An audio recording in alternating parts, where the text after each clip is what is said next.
할렐루야. 사랑하는 우리 예수님교회 성도 여러분, 오늘도 좋은 아침입니다. 오늘 이 아침에 하나님의 은혜가 저와 여러분들에게 함께 하시길 주님의 이름으로 축원드립니다.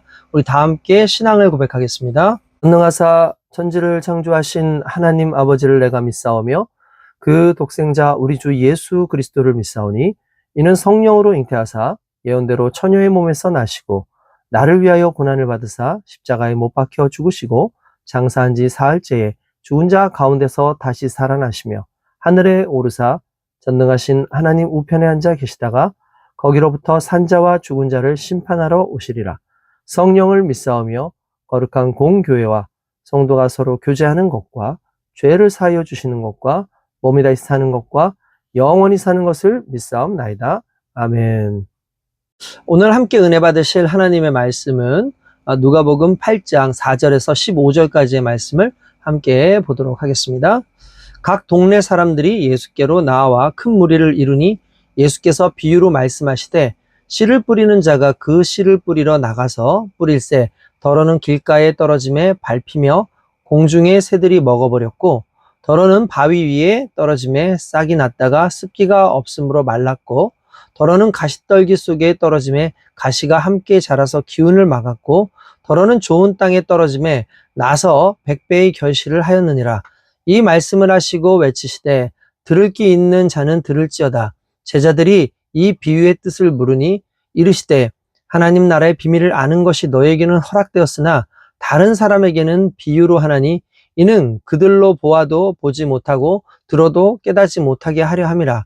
이 비유는 이러하니라. 씨는 하나님의 말씀이요 길가에 있다는 것은 말씀을 들은 자니 이에 마귀가 가서 그들이 믿어 구원을 얻지 못하게 하려고 말씀을 그 마음에서 빼앗는 것이요 바위 위에 있다는 것은 말씀을 들을 때 기쁨으로 받으나 뿌리가 없어 잠깐 믿다가 시련을 당할 때 배반하는 자요 가시떨기에 떨어졌다는 것은 말씀을 들은 자이나 지내는 중 이생의 염려와 재물과 향락의 기운이 막혀 온전히 결실하지 못하는 자요 좋은 땅에 있다는 것은 착하고 좋은 마음으로 말씀을 듣고 지키어 인내로 결신하는 자니라.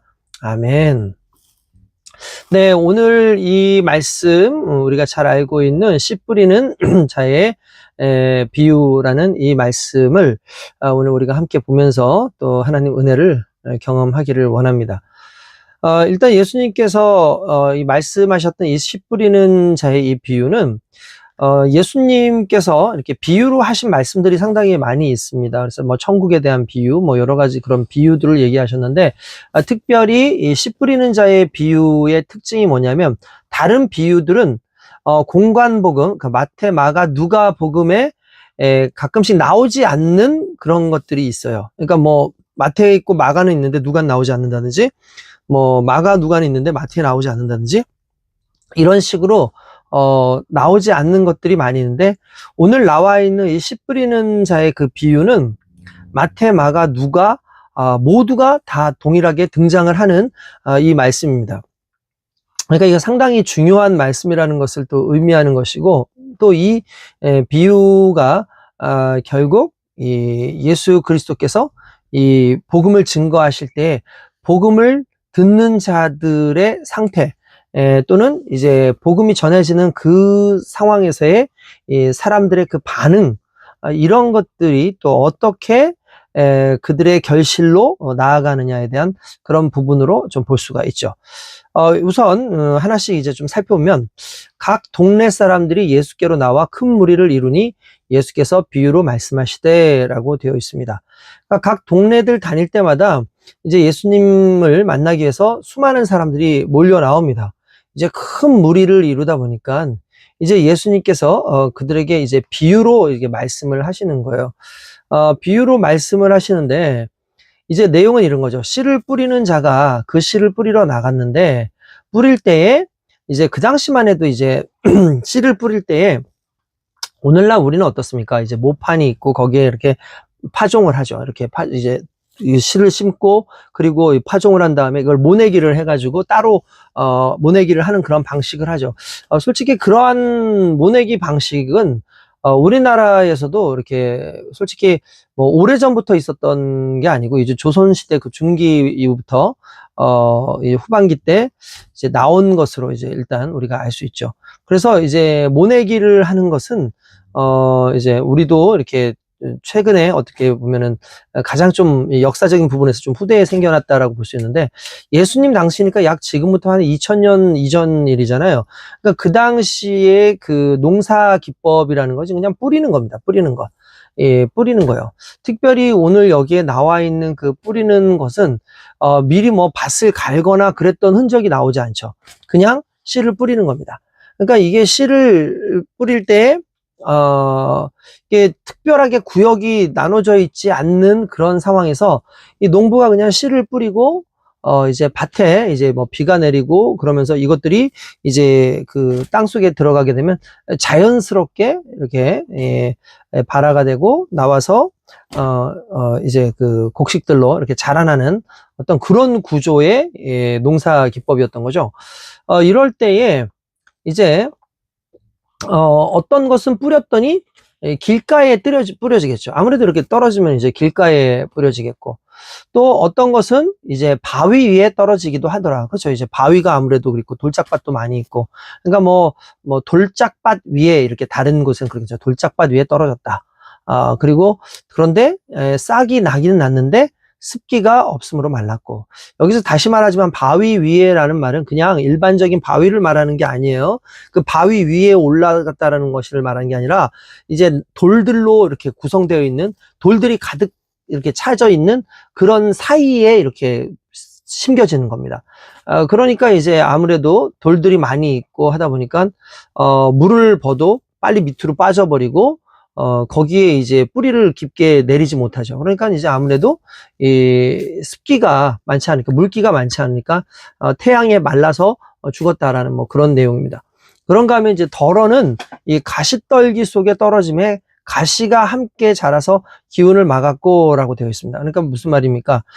가시가 처음에는 존재하지 않아요. 일종의 우리로 치면 잡초 같은 거죠.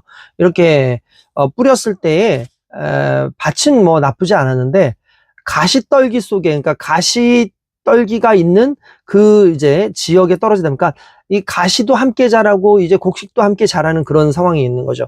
그런데 중요한 건 이 가시가 주변에 너무 많다 보니까 곡식이 자라면서 이 가시 덤불 속에서 뚫고 나오질 못하는 거예요. 뚫고 나오지 못하는 어떤 그런 상황에 열매를 맺을 수도 없고 더 성장할 수 없는 어떤 그런 상황이었던 거죠. 그리고 8절에 보면 덜어는 좋은 땅에, 이제 덜어는 좋은 땅에 떨어짐에 나서 100배의 결실을 하였다라는 말씀을 하셨고요. 그러면서 이제 이 말씀에 대해서 이야기를 하십니다. 그때 여기서 가장 중요한 단어가 실은 맨 뒤에 있어요. 외치시되 들을 귀 있는 자는 들을지어다 라고 말씀하십니다. 들을 귀 있는 자는 들을지어다 라고 얘기를 하셨습니다. 여기에서 이 단어를 일단 먼저 생각을 하고 얘기를 하죠. 자, 그러니까 이제 제자들이 나중에 물어봅니다. 예수님 주여, 도대체 이게 무슨 뜻입니까? 무슨 의미를 가지고 있는 겁니까? 비유로 말씀하시니까 우리가 이걸 비유를 풀어야 되는데, 비유는 아무래도 비유로 설명하신 분이 비유로 풀어주시는 것이 가장 맞으니까 예수님 우리에게 비유로 하신 말씀을 알려주십시오 라고 이야기를 하죠. 그러니까 예수님께서 이렇게 얘기합니다. 내가 비유로 이야기하는 것, 이것은 하나님 나라의 비밀을 아는 너희에게는 이것이 허락되었지만 그러나 다른 사람에게는 비유를 하는 것이 그들이 보아도 보지 못하고 들어도 깨닫지 못하게 하려 함이라 라는 그 말씀을 하십니다. 이 이야기는 상당히 참 어떻게 보면은 어떻게 보면 예수님 너무하시는 말씀 아닌가? 라는 그런 말로 보여지지만 실은 그렇지 않습니다. 이 이야기가 좀 비슷한 것이 이사야에도 나오죠. 이사야서에도 보면은 이 백성들이 이제 듣기는 들어도 깨닫지 못하고 보기는 보아도 이제 깨닫지 못하게 하겠다라는 그 말씀을 빗대어서 그 당시에 완악하고 그리고 회개치 아니하는 그 이스라엘의 형식적인 지도자들의 모습들, 이런 것들에 대해서 얘기하고 있는데 오늘날도 마찬가지입니다. 이 비유로 이야기하는 것 속에서 이 예수님이 말씀하신 건 천국복음이잖아요. 그런데 천국의 복음은 천국 복음을 들을 자가 들어야지 누구나 다 이렇게 들을 수 있는 상황은 아니다라는 것을 의미하는 것이고, 그들 스스로가 예수님을 배척하기도 하겠지만 예수님께서도 이 그들에 대해서 배척하시는 이 모습이 여기서 이제 또 등장을 하죠. 이러면서 이 비유가 이렇다라고 말씀하시는데, 일단 씨는 하나님의 말씀입니다. 씨는 하나님의 말씀입니다. 그러니까 여기서 한 가지 중요한 건, 씨는 하나님의 말씀이라고 한다면 씨는 특정한 어떤 뭐 곳에 뿌려지는 것이 아니라 전반적으로 모든 곳에 이제 뿌려진다는 걸 볼 수가 있죠.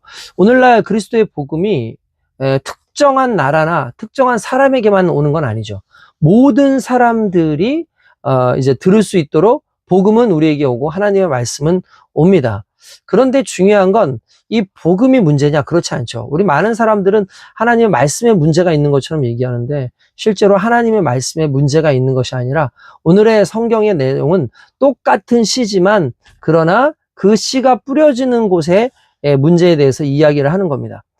그러니까 길가라는 말은 어떤 사람을 의미하는 것이냐 하면, 길가라는 것은 말씀을 듣기는 들어요. 말씀을 듣기는 듣지만 길이라는 것 자체가 어떤 의미가 있습니까? 그것은 이제 곡식이 자라기에 전혀 합당치 않은 곳이죠. 그냥 지나쳐 가는 곳이에요. 그냥 지나쳐 가는 곳. 사람들이 지나쳐 가는 용도로 만들어진 곳이고, 그러다 보니까 중요한 것은 거기에 뿌려진 그 씨앗들이 자라는 것은 참 쉽지 않겠죠. 게다가 길가에 뿌려졌기 때문에 토양이 안으로 들어갈 수 있지 않죠. 여러분들 생각을 해보십시오. 길이라는 것은 어떻습니까? 사람들이 밟고 지나가죠. 밭과 길의 차이가 있다면 밭은 푹신푹신해요. 그래서 언제든지 씨가 떨어지면 씨가 밑으로 파고 들어갈 만한 그런 토양과 토지를 가지고 있어요. 그렇지만 길이라는 것은 딱딱하죠. 왜? 사람들이 밟고 지나가야 되고, 심지어 마차도 지나가야 되니까 정말 오랜 기간 동안, 수많은 그 기간 동안 사람들이 밟고 해서 딱딱해지니까 그 안에 파고 들어갈 수 있는 곳이 아니라는 것이죠. 그러니까 태생적으로 곳에 들어갈 수 있는 것은 아니다. 그러니까 길가는 그런 사람들이에요. 복음이 뿌려지기는 했지만 이런 사람들은 아예 전혀 받을 준비도 안 돼 있고, 복음에 대한 관심도 없고, 복음에 대한 어떠한 그런 전혀 이제 이 수용할 만한 생각 자체도 없는 그런 사람들은 이제 마귀들이 와서 그것들을 다 물어서 다 잡아 먹어 버렸다, 다 뜯어 먹어 버렸다 라고 얘기함으로 말미암아 애초에 구원과 거리가 먼 사람이라고 볼 수 있죠. 그렇다고 해서 씨가 뿌려지지 않은 건 아니에요. 뿌려졌지만 그런 사람들이 있다라는 거죠. 그러니까 우리가 한 가지 알아야 되는 게 뭐냐면 길가가 있다, 무엇이 있다, 그런 게 아니라 그런 사람들은 구원을 못 받는 게 아니라 애초에 그런 사람들이 있는 거예요. 복음이 뿌려지는 곳에는 이런 사람 저런 사람들이 다 있다라는 것을 일단 의미하는 것이라고 보면 된다라는 거죠. 뿐만 아니라 여기에서 이제 그 다음이 바위 위에 있다는 것은, 말씀을 들을 때는 이제 기쁨으로 받지만, 그러나 이게 바위를 뚫고 내려갈 수 있는 그런 뿌리가 없다 보니까 이제 잠깐 믿다가 시련 당할 때 배반하는 자요라고 이야기를 합니다. 그러니까 마찬가지죠. 그러니까 복음을 들었어요. 그래서 처음에 들을 때는 어머나 감사하다, 너무 좋다라고 하지만 그러나 이제 그 믿음의 뿌리를 내릴 수 있는 그러한 토양이 아니다 보니까, 환경적인 여러 가지 요소들이 아니다 보니까 자연스럽게 시련을 당할 때 아이고 하고 배반하는 그런 사람들이 있다라고 얘기합니다. 그런가 하면 이제 또 가시떨기에 떨어졌다라는 말은 이런 사람들은 어떤 사람들입니까? 복음과 함께 세상 속에서의 그 쾌락이나 세상 속에서 누리고 싶어하는 그러한 재물과 향락과 이생의 염려, 이런 것들이 함께 자라고 있는 사람들인 거죠. 복음만 자라는 게 아니라 세상의 것도 같이, 세상의 가치관과 함께 자라고 있다 보니까, 여러분 항상 이게 문제가 뭐냐면 이런 거죠. 기운이 막혔다, 우린 두 가지로 해석할 수 있어요. 그런 것들이 오히려 믿음의 복음을 더 위에 서고 있어가지고 이 복음이 자라지도 못하도록 했다라는 말과, 또한 기운이 막혔다라는 거 뭐냐면, 똑같은 자양분이 있지만 자양분의 일종은 이 잡초들에게 가고, 또 자양분의 또 일종들은 이 곡식에게 간다고 하면, 아무래도 곡식에게만 오로지 가야 됐던 그러한 좋은 그런 어떤 자양분들이, 그 잡초라든지 이런 가시덤불에도 함께 들어가다 보니까 아무래도 뭐 정말 양질의 그러한 어떤 곡식이 자랄 수는 없겠죠. 왜냐하면 분산되니까.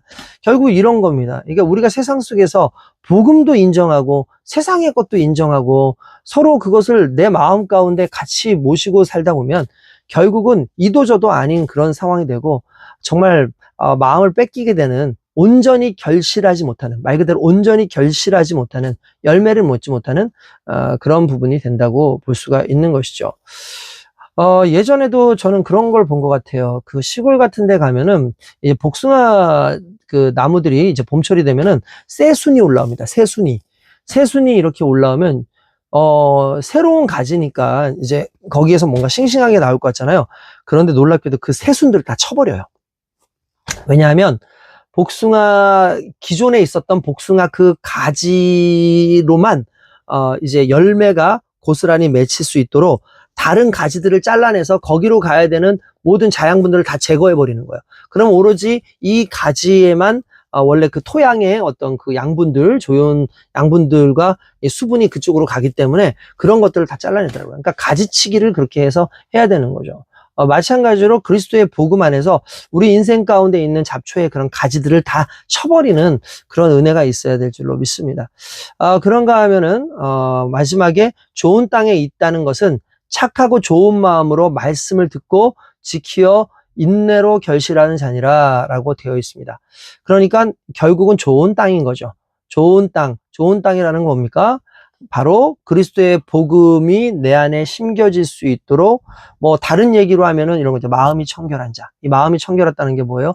오직 싱글 포커스. 오직 그 복음 하나만 바라보고 있고, 그 복음에만 중심되어 있고, 그 복음에 하나님 말씀에 이제 집중해서 그냥 집중한 걸로 끝나는 게 아니라 반드시 나와요. 인내로 결실하는데 그 앞에 말씀을 듣고 지키는 게 중요한 거예요. 지키어 인내로 결실하는 자니라라고 되어 있습니다. 그러니까 똑같이 씨앗이 뿌려졌다고 해서 모든 사람들이 다 똑같이 결실을 맺는 것은 아니겠죠. 그러면 우리가 이렇게 생각을 할 수 있을 거예요. 오늘의 이 본문 말씀을 보면서, 그러면 예수님께서 오늘 하신 이 말씀을 보면은 예수를 믿고 그렇게 할 사람들이 이미 정해져 있는 것이냐, 뭐 옥토 같은 밭이 이미 정해져 있는 거냐, 그럼 아무나 그렇게 하는 것이냐. 실은 그 내용이 아니다. 오히려 역으로 반대로 이런 거예요. 어떤 거냐면은 결과적으로 보니까 어떤 사람들은 말 그대로 길가 같은 사람들이 있었다는 거죠. 그렇죠. 길가 같은 사람들이 있었어요. 역으로, 결론적으로. 그리고 어떤 사람들은 바위 같은 사람들이 있었죠. 그 당시에 예수를 믿긴 믿었는데 배신하는 사람들. 이런 사람들을 바위에 심겨진 사람 같은 존재다라고 얘기를 한 거고요. 또한 가시덤불 같은 사람들이 있었다. 이런 사람들은 여전히 하나님 예수님을 믿으면서도 세상과 타협하면서 결국은 세상 속에서 염려하고 근심하고 하나님의 복음이 잘 되는 것보다 내 삶의 안위와 이런 것들을 생각하다 보니까 결국 천국의 열매를 맺지 못하는 그런 백성들도 결론적으로 보게 되었다라는 내용이고요. 그리고 맨 마지막이 뭐냐. 그러나 하나님의 말씀을 잘 지켰던 사람들, 그런 사람들, 그리고 끝까지, 그러니까 그 결과로 봤을 때 이런 사람들이 바로 정말 그 옥토와 같은 그런 사람들이다 라는 것을 말씀하시는 거예요. 그러니까 그런 사람들이 있다가 아니라 결론적으로 보니 그런 행동들을 하고 그렇게 하는 사람들은 결국 그런 모습으로 비유가 된다라고 이야기를 하는 거죠. 그러니까 결국은 어떤 겁니까? 어떤 사람들이 이 옥토 같은 사람이에요? 결국 말씀을 듣고 깨닫고 지키는 사람들. 그래서 아까 전에 10절 말씀에 그 부분 있죠. 저기 8절 말씀에 들을 귀 있는 자는 들을지어다 라고 말씀하신 게 실은 오늘 이 말씀이에요. 무슨 말이냐면, 자, 들을 귀 있는 자가 결국 행함이 있는 자들이 곧 들을 귀 있는 자고, 들을 귀 있는 자들은 반드시 행하는데, 들을 귀 있는 자가 바로 옥토예요. 옥토 같은 사람들인 거예요. 결국 오늘 여기서 말씀하시고 싶은 것이 뭐였겠습니까?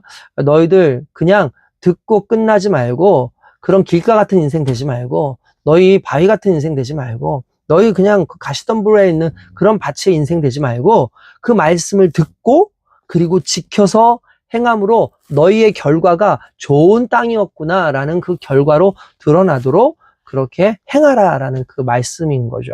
그냥 무턱대고 그냥 우리는 목토 같은 사람이 있고 저런 사람들이 있으니까 다 정해져 있어. 그런 의미가 아니라 결국은 지켜서 행하는 사람이 옥토로 인정을 받는 사람이라는 것이고, 그 옥토로 인정받는 사람의 특징은 결국 하나님 안에서 결실을 맺는 그 귀한 복을 누린다라는 사실이죠. 여러분, 그렇습니다. 말씀을 그냥 듣고 끝내지 마십시오. 말씀은 항상 지켜질 때의 열매로 드러나게끔 되어 있습니다. 그러니까 결국 여기서는 우리는 아무 노력도 안 해도 된다 그런 뜻이 아니에요. 실은 이 속에서는 오히려 더 깊은 그런 뜻이 있어서 우리 삶 가운데 말씀을 듣고 그것이 지켜지는 삶을 통해서 우리가 옥토라는 것을 증거하면서 살라는 것을 의미하는 것입니다. 자, 오늘의 이 말씀이 오늘 저와 여러분들에게 또 오늘 하루를 또 말씀 속에서 또 지키면서 살아가는 힘을 주게 될 줄로 믿습니다. 거룩하신 하나님 감사합니다. 주여, 오늘 우리에게 주시는 이 말씀을 우리가 깊이 깨닫고 그 말씀 속에서 정말 내가 어떤 인생으로 살아가고 있는 것인가, 나는 환난과 핍박 속에서 또는 나는 수많은 욕심과 재물의 탐욕 속에서 혹시 그렇게 쓰러져가는 인생은 아닌가. 내가 복음을 들었으면 그 복음을 지키고 그것을 반드시 행하여서 하나님 안에서 큰 열매를 맺는 존재가 되리라라는 그 고백과 그 열심으로 살아가는 우리 모두가 될 수 있도록 인도하소서. 예수님의 이름으로 기도드리옵나이다. 아멘. 네, 오늘 하루도 승리하시기 바랍니다.